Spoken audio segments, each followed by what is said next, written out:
मन को पोस्ट करना। जैसे शरीर को मजबूत करने के लिए हम पौष्टिकारक भोजन करते हैं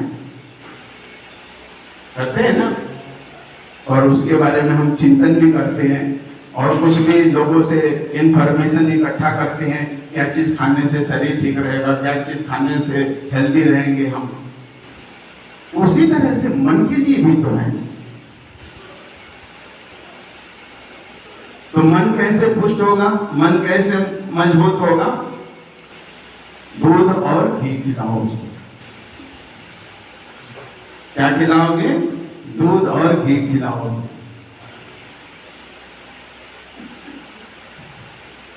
और दूध और घी है क्या? ये इस चीज का नाम है दूध और घी। तो पहला है स्वाध्याय, दूध, और दूसरा है घी है सत्संग। अधिक से अधिक इसको दूध और घी खिलाओ। तीसरी बात क्या आएगी? दूध और घी खा करके मजबूत हो गए तो उल्टे सीधे भी काम करेगा। तो दूध और घी खाया ना, अब इसको अभ्यास कराओ। अभ्यास क्या है? साधना है। इसको कीर्तन कराओ, सुमिरन कराओ, अधिक से अधिक कीर्तन हो, सुमिरन हो, इष्ट मंत्र का अधिक से अधिक जाप हो। तो जो खाया हुआ है ना, ये मन फिर रास्ते पर लगेगा। तो घी, दूध और घी खिलाओ उसको, और फिर अभ्यास कराओ। उसमें शारीरिक स्तर पर आता है प्राणायाम।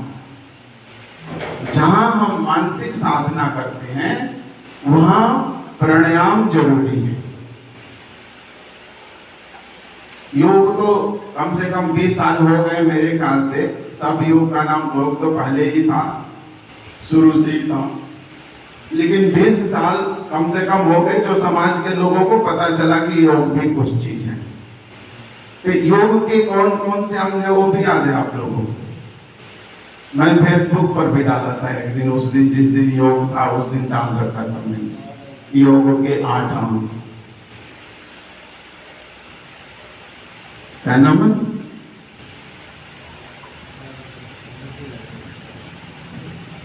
बताओ। योग रोज कर रहे हैं, जो अंग है वो भी याद नहीं है, पर नाम तो याद होने, उसकी परिभाषाएं अलग है क्या है, चलो भाई, लेकिन नाम तो याद होने चाहिए। वैसे ही है, हम स्कूल में पढ़ने तो जा रहे हैं लेकिन लास्ट बेंच पर बैठ रहे हैं। गुरुजी का काम है पढ़ाना, पढ़ा रहे हैं, मैं तो आया हूँ आराम करो, सो और फिर छुट्टी। और हम लोग थे ना, तो वो लोग जिन बच्चों को पढ़ने में कमजोर थे ना, उनकी कान जो है घंटी पर रहती थी। कब घंटी बजे मास्टर निकले, श्वास आई थोड़ी सी। जब तक क्लास में मास्टर रहते हैं कब बंद पड़ा हुआ है एकदम।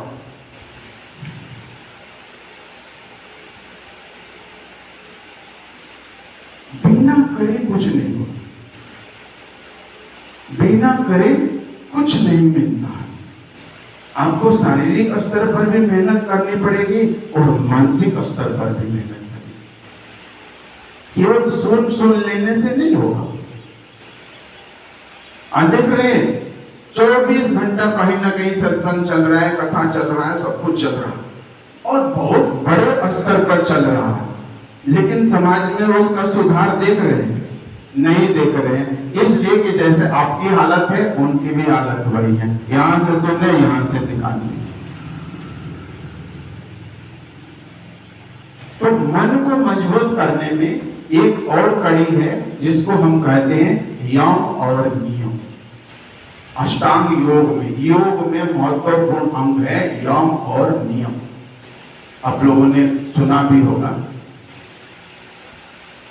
यम के 5 अंग हैं और नियम के 5 अंग हैं।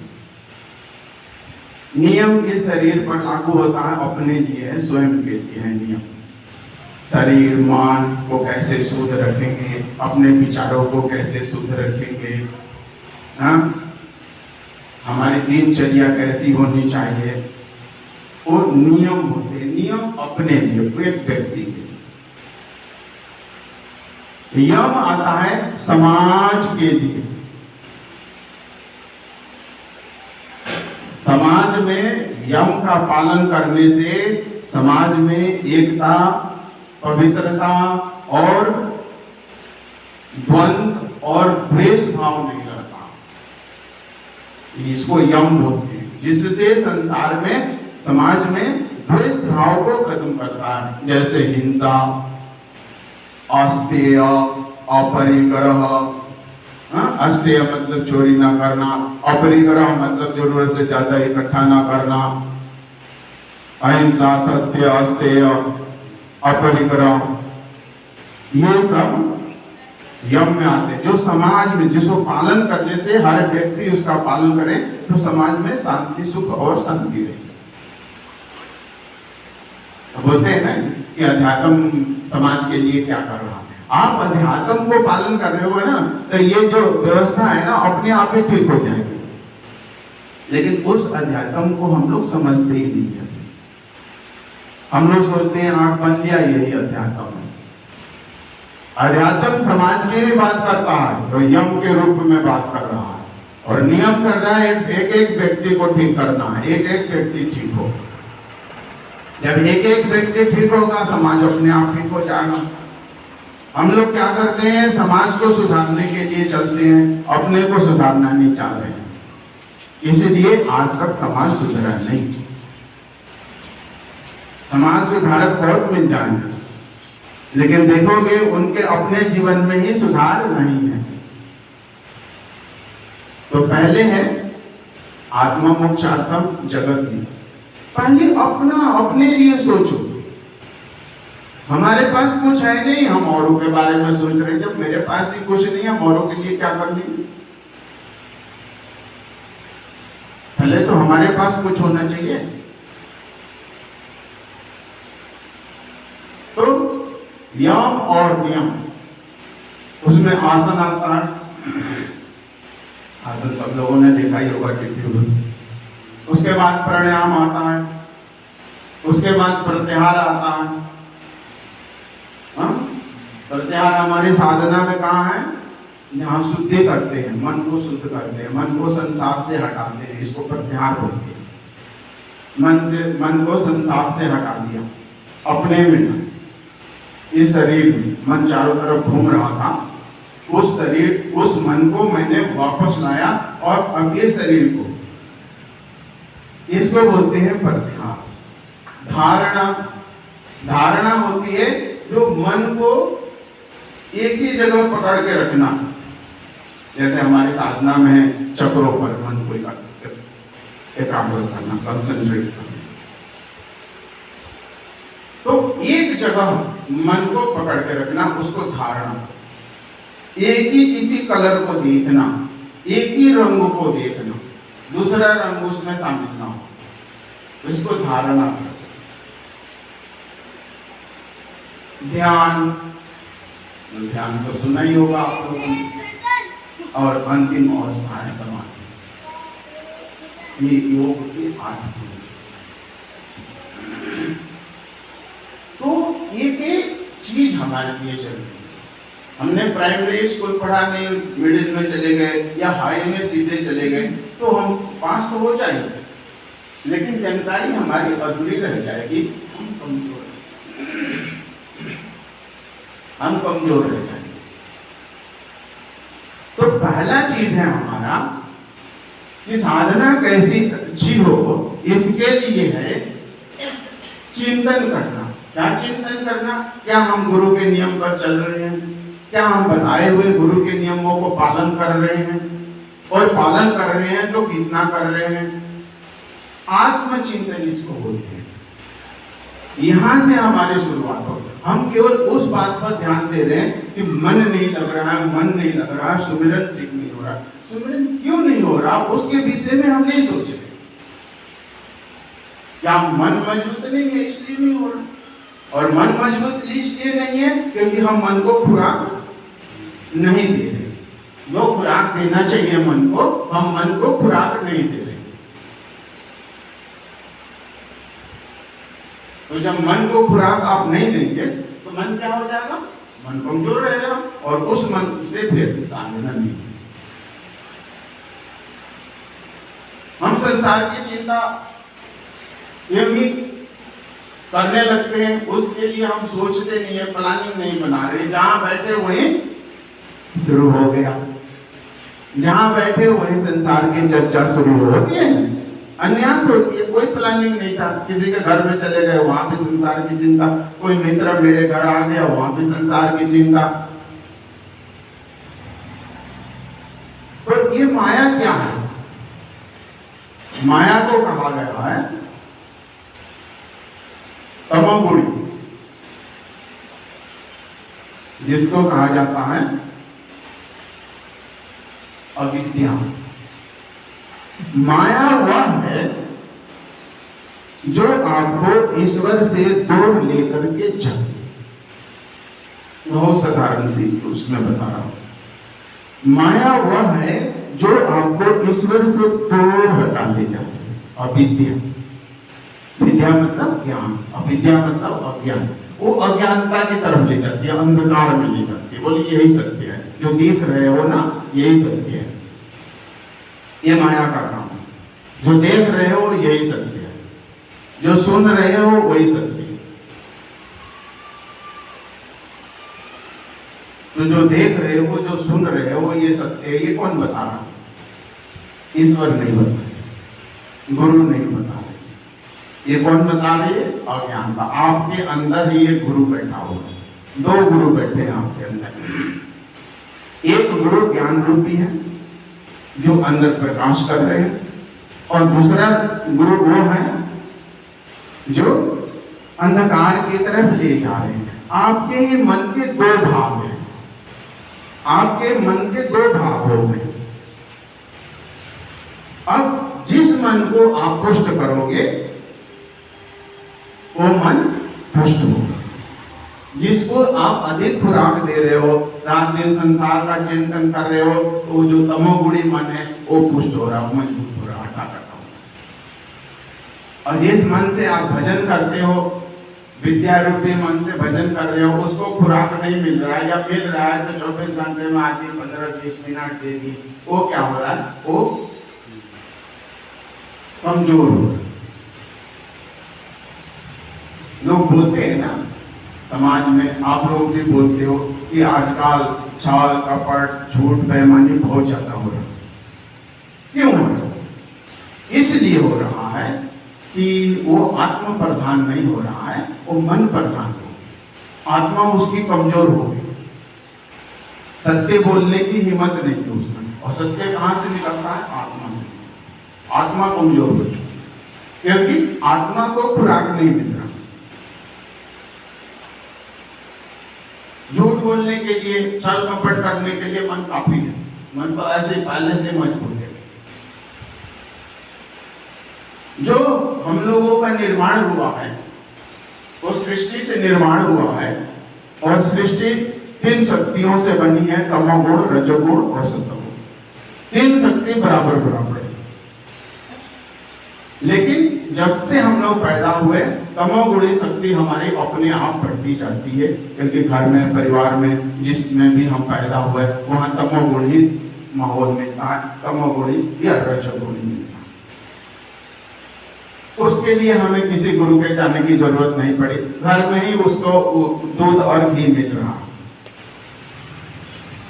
और वो शुरू से ही पुष्ट हो रहा। सतगुणी मन है, उसको कुछ नहीं मिल रहा, परिवार से नहीं मिला, आप जो समाज में है उससे नहीं मिला, समाज से भी नहीं मिल रहा है, परिवार से नहीं मिल रहा, इसलिए वो कमजोर हो गए। तो हम लोग कहां जा रहे हैं? अविद्या की तरफ जा रहे हैं। इसीलिए ये समाज का जो संतुलन जो है ये भंग हो रहा है। लोग कहते हैं कि पहले बहुत अच्छे लोग थे, पहले अच्छे लोग थे, तो पहले के लोगों का जीवन चर्या में देखो, सुबह उठना, चाहे उनके पास जो भी ज्ञान होता था उस ज्ञान से ईश्वर का नाम लेना, संयम नियम से जीवन जीना। और उस समय के जो ऋषि मुनि लोग भी थे वो तपस्वी थे। आज जैसे कथाकारों जैसे नहीं थे, बस कथाकार हैं, जीवन में कहीं त्याग नहीं है, बस भोग का जीवन जी रहे हैं। इसलिए उनकी संतानें भी तपस्वी हुई और जो समाज भी उनसे कुछ सीख लिया। तो त्याग, अब क्या आ रही है यहाँ पर? त्याग। त्याग से क्या होता है?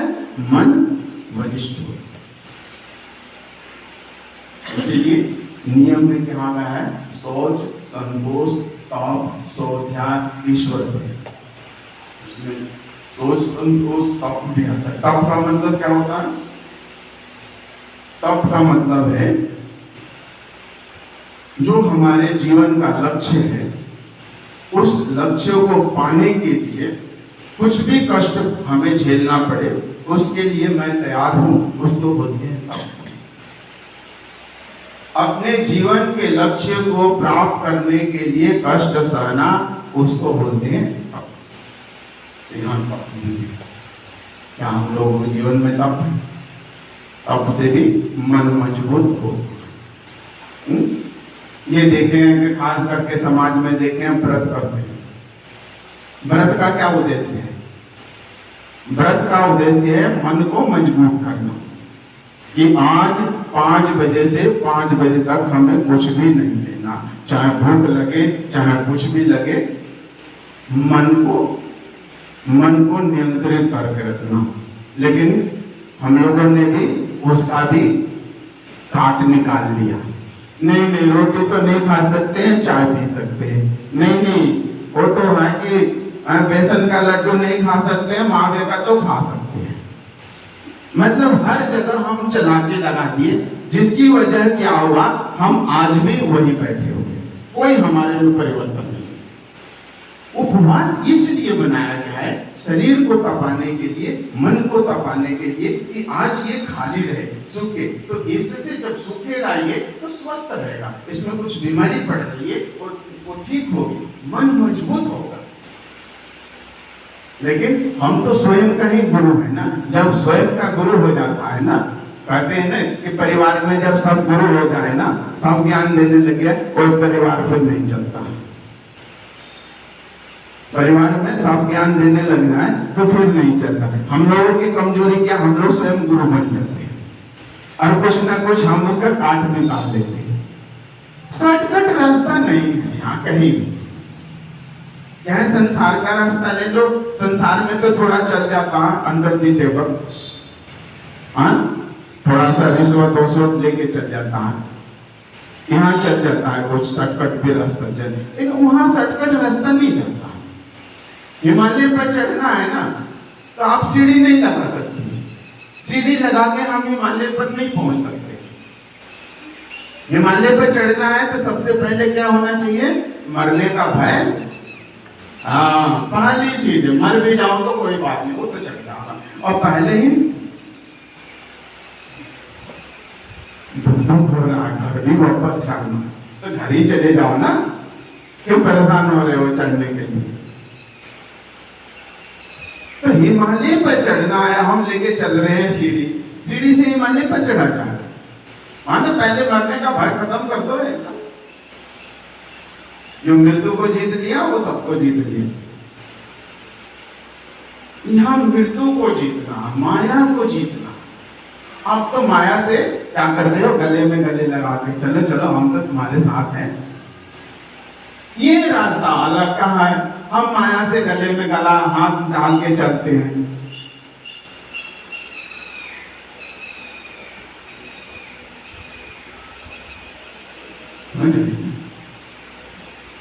एक माया का अलग रास्ता है, लेफ्ट है राइट वाला।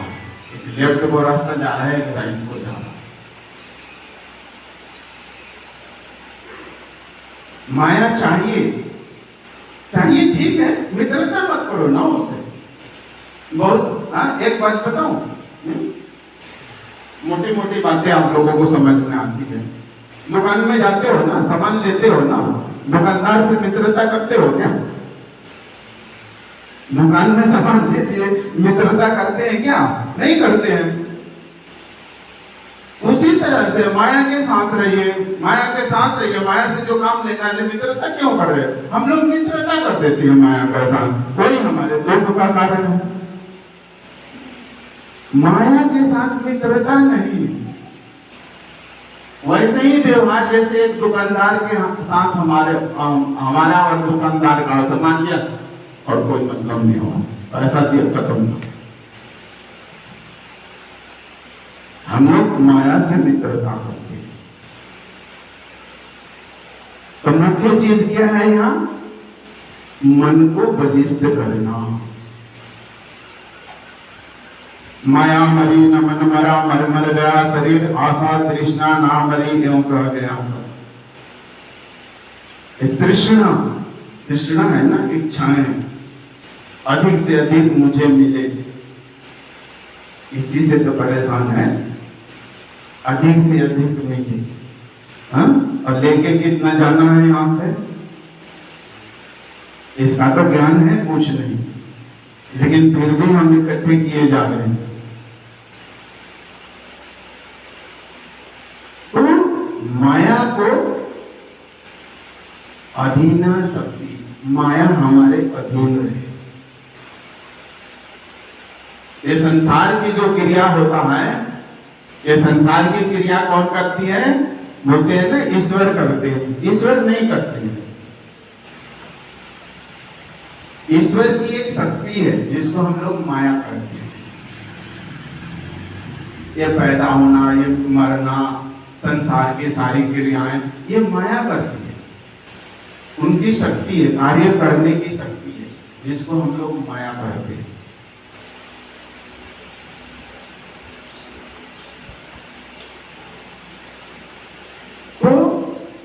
माया को अधीन करके, माया को जब अपने अधीन करेंगे, क्योंकि माया का मतलब क्या बताया मैं? अविद्या, अंधकार, अज्ञानता, फिर आप उस प्रभु की तरफ चल पाएंगे। माया से भी गले में गले लगा करके और प्रभु की भी प्राप्ति होगी, ये संभव नहीं है। और उसके लिए क्या चाहिए? मन को मजबूत, मन को खुराक दो, मन को बलिष्ठ करो। ये है लड़ाई है, ये युद्ध है। युद्ध, युद्ध के मैदान में अर्जुन पहुंचा हुआ है ना, और वो भी, उस पर भी क्या है? माया का प्रक्षेपण हो रहा है। नहीं, मैं लड़ूंगा नहीं, इससे तो अच्छा है जंगल में चला जाऊं, इससे तो अच्छा है भीख मांग करके खाऊं। वो सोच रहा है कि मैं तो मरने वाला नहीं हूं, लड़ूंगा नहीं तो शायद बच जाऊंगा, मरूंगा नहीं। ये क्या थी? वो अर्जुन नहीं बोल रहा था, वो माया उस पर, अविद्या उस पर हावी थी। और जब उसको ज्ञान हुआ, ये तो शरीर नश्वर है, ये तो शरीर मरने वाला है, ये तो शरीर सदा रहने वाला नहीं है। जब इस बात का उसे ज्ञान हुआ,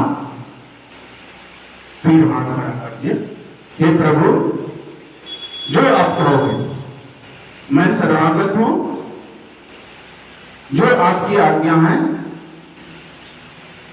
वही होगा। तो जब तक माया का लेप आपके ऊपर पड़ा हुआ है, तब तक बात समझ में नहीं। कितने भी गुरु के पास चले जाओ, रात दिन सत्संग कर लो, सारी दुनिया की किताबें पढ़ लो, माया को अधीन करना पड़ेगा। और माया, फिर वही आ गया मन। देखिए, मन मजबूत होगा तो इंद्रियां मजबूत होगी। अब मन की 3 अवस्थाएं आती हैं। पहला जो मन है उसको जागृत कहते हैं, दूसरे मन को कहते हैं सुषुप्ति और स्वप्न, और तीसरे मन को कहते हैं सुषुप्ति। जागृत मन क्या है? जिससे जीवा स्वाद ले रही है, नाक गंध को ले रहा है, कान आवाज सुन रहा है, आंखें देख रही है, इस मन को जागृत मन कहते हैं। ये जागृत मन के द्वारा ही जीवा पर, अगर सोए हो, किसी ने रसगुल्ला डाल दिया, स्वाद आवेगा? नहीं आएगा। सोए अवस्था में किसी ने रसगुल्ला मुंह में डाल दिया, मीठा आएगा? नहीं आएगा, क्योंकि सोया हुआ है मन, जागृत अवस्था में नहीं है। उसको स्वाद लेने के लिए मन को जागृत अवस्था में रहना जरूरी है। तो जिस जीवा से स्वाद आता है, जिस कान से गंध और दुर्गंध का आता है, जो कान सुनता है, जो आंखें देखती है, इसको बोलते हैं जागृत मन, जगा हुआ मन, जिससे संसार का काम करते हैं, जिसे आप संसार का काम करते हैं, इस मन को बोलते हैं जागृत।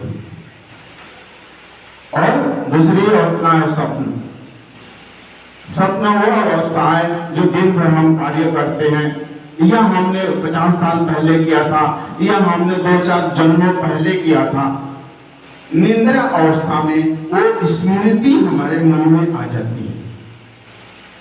सोई अवस्था में वो स्मृति हमारे मन में आ जाती है, उसको बोलते हैं स्वप्न अवस्था। मन की वो स्वप्न अवस्था।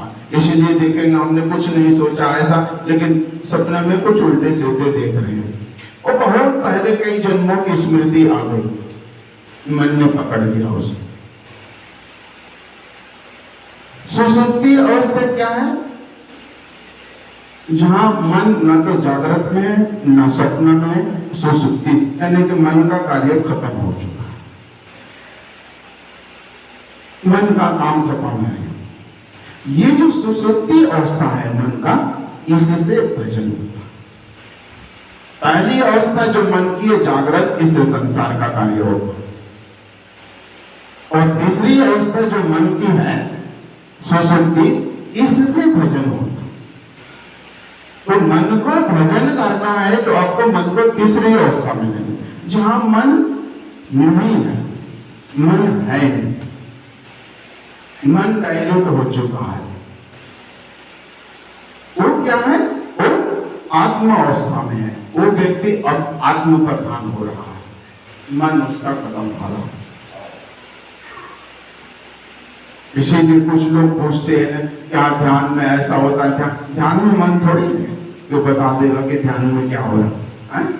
सोए आप रहते हैं, सपने देखते हैं, तो आपको सपने की अवस्था में पता चल रहा है ना।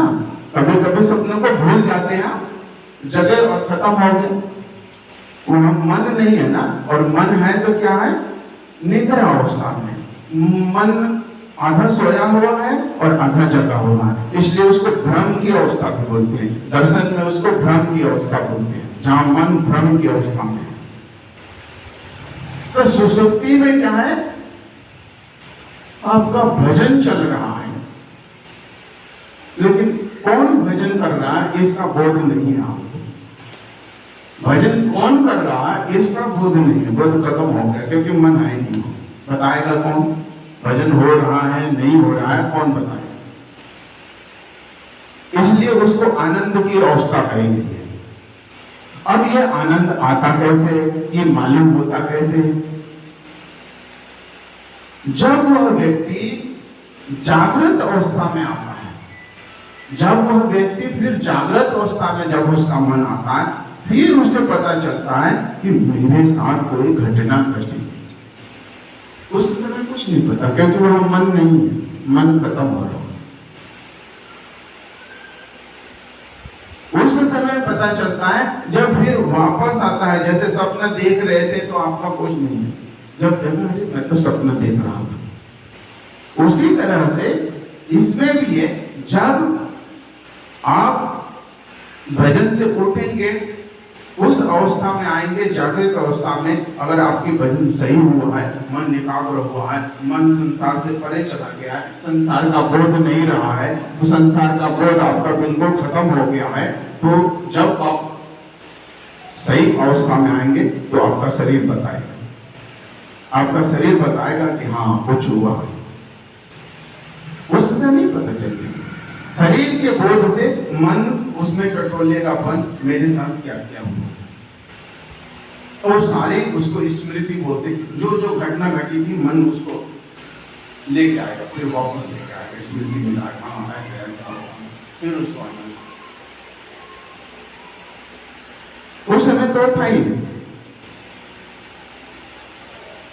तो भोजन की अवस्था के लिए अगर आप अपना कल्याण चाहते हो, क्योंकि कहा गया है कि अगर व्यक्ति खुद सुधारना नहीं चाह रहा हो तो उसे कोई भी गुरु भगवान भी नहीं सुधार सकते।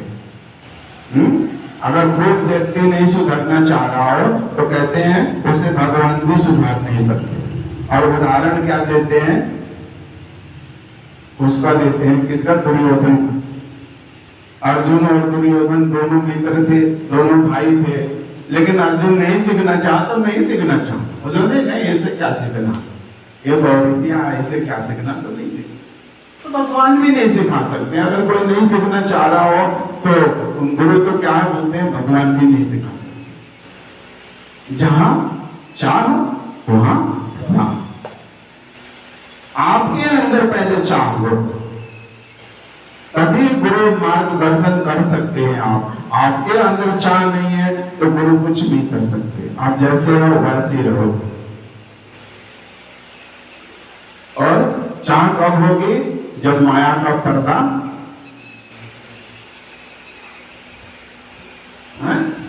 माया का पर्दा। लेकिन क्या आप लोग माया का पर्दा हटाना चाह रहे हैं? नहीं, पर्दा लगा दो, कोई देख ना दे। ये कपड़े हम लोग क्यों पहनते हैं? अपनी कमियों को ढकने के लिए तो पहनते हैं, नहीं तो कपड़ों की क्या जरूरत है? ये कपड़े हम लोग पहन रहे हैं, हम अपनी कमी को ढकने के लिए पहन रहे हैं, नहीं तो ईश्वर ने तो हमें ऐसे ही पैदा किया था। हम अपनी कमियों को ढकने के लिए ही तो कपड़े पहन रहे हैं। हम अब हमारी कमजोरियों किसी को पता न चल जाए, हम लोग अपनी कमजोरी को किसी को बताना चाहते हैं? नहीं बताना चाहते, छुपा के रखते। और वो हमारी कमजोरियां एक दिन इतनी मजबूत हो जाती है, इतनी खा खा करके इतनी मजबूत हो जाती है कि वो हमें ही परास्त कर देती है। वो हमें ही एक दिन परास्त कर देती है। ये ज्ञान है। हाँ, तो माया के साथ मित्रता नहीं, बस काम निकल गया, बस और कोई दोस्ती नहीं। लेकिन आप लोग करोगे, हमें पता, आप लोग करोगे, क्योंकि माया में रस है ना, उसमें रस है।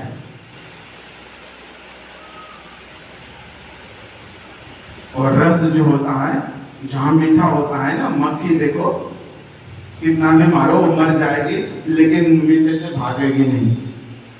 मर जाएगी लेकिन भागने की नहीं। आपकी भी अवस्था क्या है? उस मीठे, जान रहे हो कि इसमें मृत्यु है हमारी, अब कल्याण है कल्याण, लेकिन फिर भी मंडरा रहे हो उसी पर।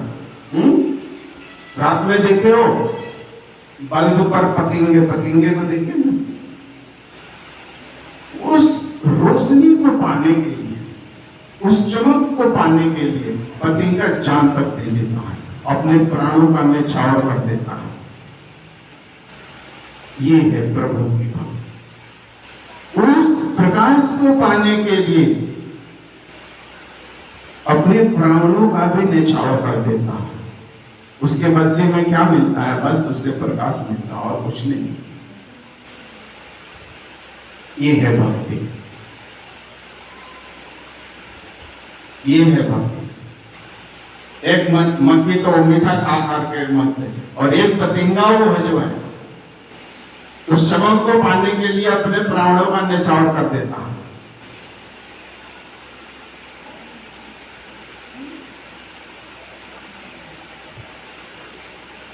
आज भी ये बात समझ लग रहा है सब समाधि में चले गए।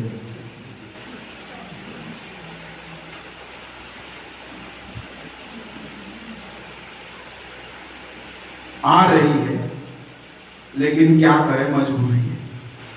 तो मजबूरी में तो दुख और कष्ट होता है।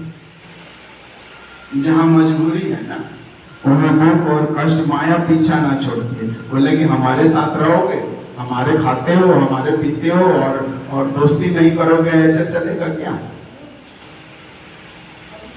तो उसके लिए कहते हैं, भगवान कहते हैं कि तुम मेरी शरणागत हो जाओ, बस माया को मत देखो। यहाँ पर आके अंत में भगवान ये कहते हैं भक्त को कि तुम मेरी शरण में आ जाओ, जो मैं कहता हूं वैसे कर जाए, ये माया फिर तो ना आने। आप लोगों के समाज में कोई ऐसा उदाहरण है कि तुम मेरे साथ हो जा तो कोई ना तुझे डराएगा?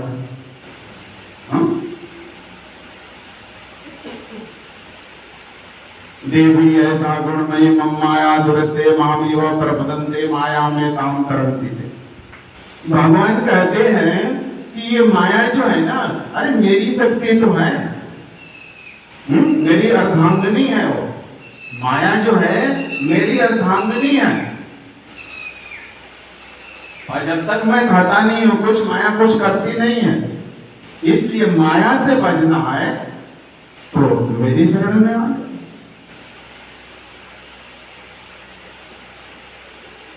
जब तक शरण में नहीं आओगे, अपने बल से माया को जीता नहीं जा सकता। मनुष्य जीव जो है, जीव अपने शक्ति से माया को जीत नहीं सकता है। माया को जीतने के लिए प्रभु का हाथ पकड़ना पड़ेगा,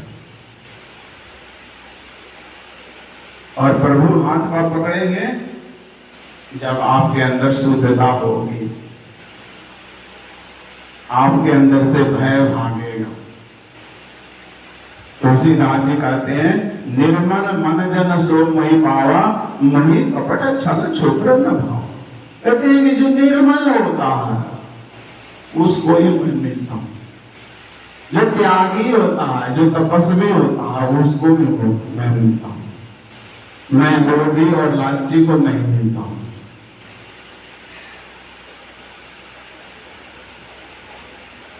इस बातें मैं बहुत बार बता चुका हूं। मित्रता किसमें होती है, प्रेम किसमें होता है?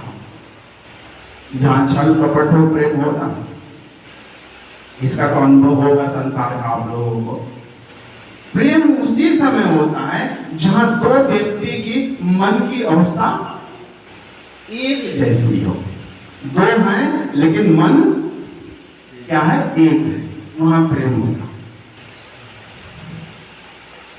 दो हैं लेकिन मन एक है, वहां प्रेम होता। और जहां दो हैं लेकिन प्रेम दिख रहा है, वो प्रेम कौन सा है? व्यवसाय वाला। कुछ दे दो और कुछ ले लो।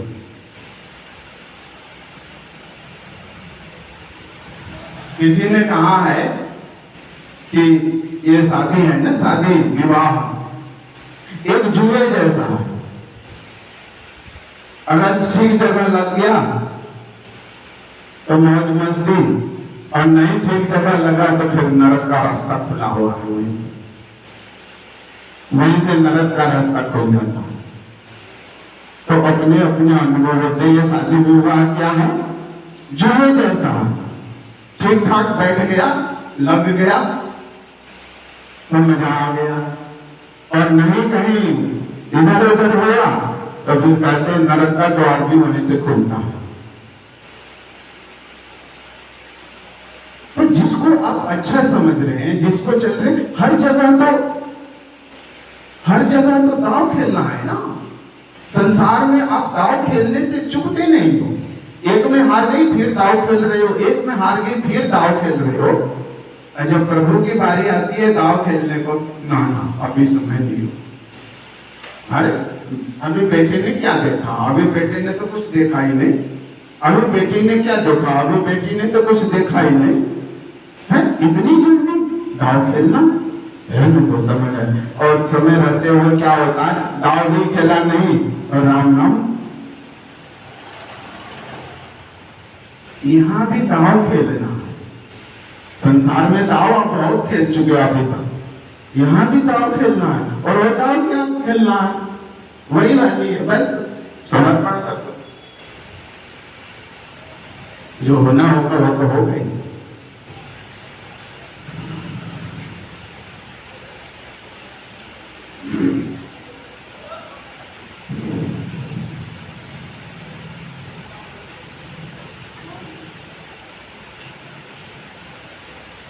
तो समर्पण के बिना कोई कार्य नहीं होता है। किसी भी क्षेत्र में आपको आगे बढ़ना है तो समर्पण करना ही होगा। बिना समर्पण करे हुए प्रभु का फल हम नहीं प्राप्त कर सकते। कथाएं आप लोग बहुत सुनते हैं। द्रौपदी को देखे, द्रौपदी को जब तक अपने पर विश्वास था, द्रौपदी को जब तक अपने तक विश्वास था, ऐसा नहीं हुआ। जब उसने ऐसा कर दिया, प्रभु का कृपा, तो कृपा होती है। कृपा का अर्थ होता है करो और पाओ। क्री मतलब करो, पा मतलब पाओ। करो और पाओ।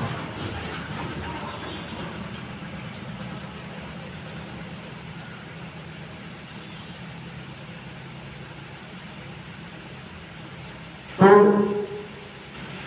बात शुरू हुई थी मन को लेकर के, और संसार का भी कार्य हो, केवल ध्यान सुमिरन या भजन मार्ग में नहीं, संसार का कार्य हो, वहां भी मन का मजबूत होना जरूरी है। वहां भी अगर मन जिसका कमजोर है, वहां भी सफलता नहीं। इसलिए मन ये मजबूत होना हर जगह चाहिए। आप वो संसार हो चाहे वो अध्यात्म हो, लेकिन संसार की तरफ हमारा पल्ला इसलिए भारी होता है क्योंकि जैसे कि 3 गुण है, 3 गुण सुबह से तमोगुण और रजोगुण तो हमें हर जगह मिलता है। घर में बैठे हैं उसमें भी मिलता है, मित्रता दोस्ती में बैठ गए वहां भी मिलता है। सत्वगुण नहीं मिलता है, इसलिए वो कमजोर होता जाता है। इसलिए उसको बढ़ाने के लिए भी उसको, अगर आपको साधना में आप चाहते हैं कि आपका मन लगे, एकाग्रता बने, तो यम नियम का पालन कीजिए। स्वाध्याय और सत्संग उसी में आ जाता है, फिर भी मैं बोल रहा हूं अलग से कि स्वाध्याय, सत्संग और प्राणायाम, क्योंकि जहां पर श्वास प्रश्वास की साधना है, जहां पर मानसिक साधना है, बिना प्राणायाम का नहीं हो। क्योंकि प्राणायाम क्या होता है, प्राण जो होता है मन को नियंत्रित करता है। प्राण का काम है मन को नियंत्रित करना। प्राण शक्ति हमारी जितनी सही रहेगी, सुचारू ढंग से चल रही है, उतना मन ही ठीक ढंग से चलेगा। अगर प्राण बिगड़ गया ना, देखो कि श्वास बहुत तेजी से चल रहा है, उस समय कोई व्यक्ति कुछ सोच नहीं सकता है जल्दी, और सोचेगा भी तो गहराई की चीज नहीं सोच सकता है जब तेजी से श्वास चल रहा हो, या जब तेजी से श्वास चल रहा हो और उसे कुछ खाने के दे दो तो वो सही सही आकलन करके नहीं बता सकता है कि ये क्या चीज है या क्या इसमें स्वाद कितना है कितना नहीं, क्योंकि प्राण की वजह से मन डिस्टर्ब हो गया। तो प्राण एक ऐसी चीज है जो मन को डिस्टर्ब करते हैं। तो प्राण शक्ति नियंत्रित हो, इसके लिए प्राणायाम भी जरूरी है। और प्राणायाम से दूसरा होता है स्वास्थ्य के लिए बहुत जरूरी है, स्वास्थ्य ठीक रहता है। बहुत सारे बीमारियों का वो इलाज करता है प्राणायाम। क्योंकि मुख्य शक्ति हमारे शरीर में क्या है, जहां शरीर की बात है प्राण, प्राण नहीं है तो सारी चीजें शांत हो जाएंगी। प्राण निकलने से ही ना मृत्यु हो जाती है। तो प्राण भी कितने हैं, क्योंकि जानते होंगे आप, प्राण भी 10 है, 10 प्राण है। 5 प्राण अंदर वाले और 5 प्राण बाहर वाले। दो शक्ति टकरा रही है जब तक आप जिंदा हैं। एक शक्ति कोई भी अंदर वाली या बाहर वाली कमजोर पड़ जाएगी, उसको बोलते हैं मृत्यु।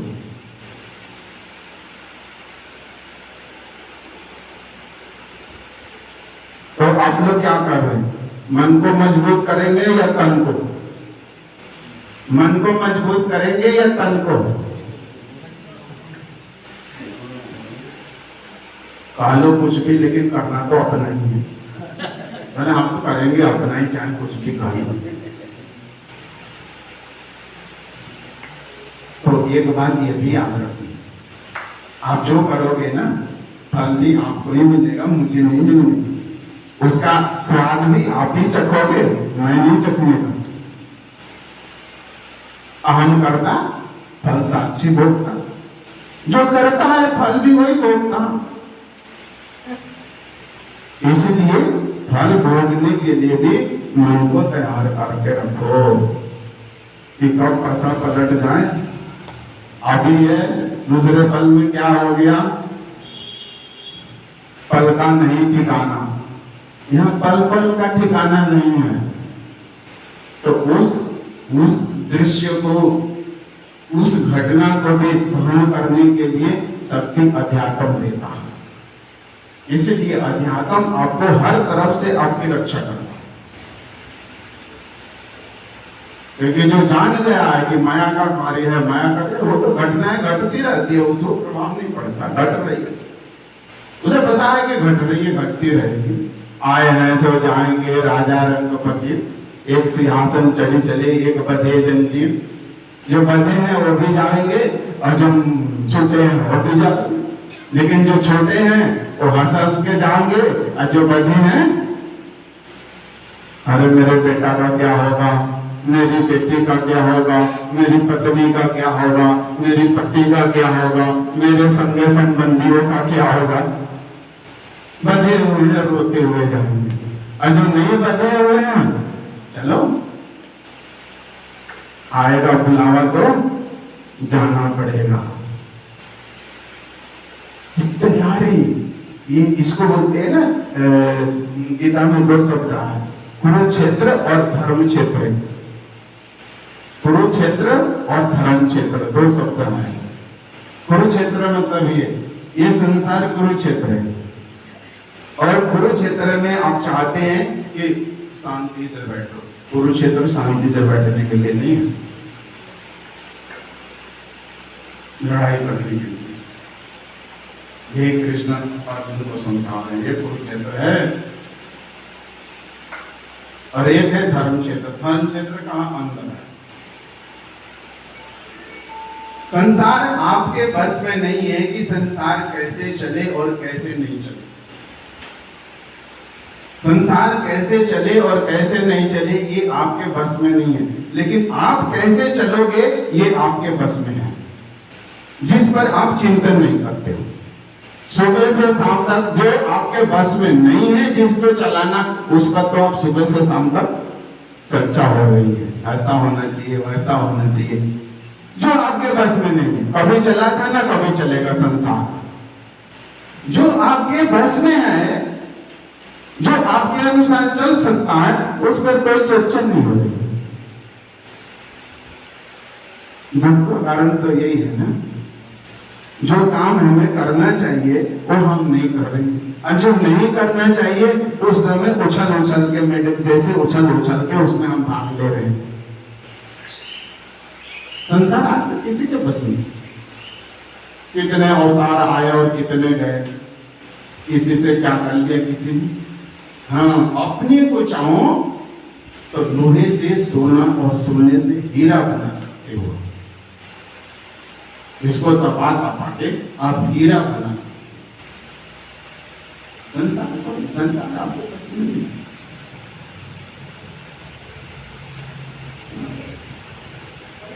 इसीलिए बुद्धिमान वो लोग हैं जो अपने पर ध्यान देते हैं। ऋषि मुनि लोग कहते हैं बुद्धिमान वो हैं जो अपने पर ध्यान देते हैं। इसलिए कहा गया आत्ममोक्षार्थम जगत में। अपने लिए सोचो, पहले स्वार्थी बनो। स्वार्थी का अर्थ नहीं है दूसरों को मार चूहे जैसा, चूहा वाली वृत्ति नहीं। स्वार्थी का मतलब है अपनी खुशी करने में लगाओ, अपना निर्माण करो, अपने को अच्छा बनाओ। जब अपने अच्छा बन जाएंगे, संसार का कल्याण हो या ना हो, मेरा तो होगा ना, और मेरा हो गया तो सबका हो गया। हाँ, जो पेट जिसका भरा हुआ है उसको तो आनंद मिलता ही है ना, वो सोचता है किसी और का खाली है, क्या है नहीं है। तो अपना कल्याण हो गया तो सोचो सबका हो, और अपना नहीं हुआ और सबका हो गया तो कुछ भी नहीं हुआ।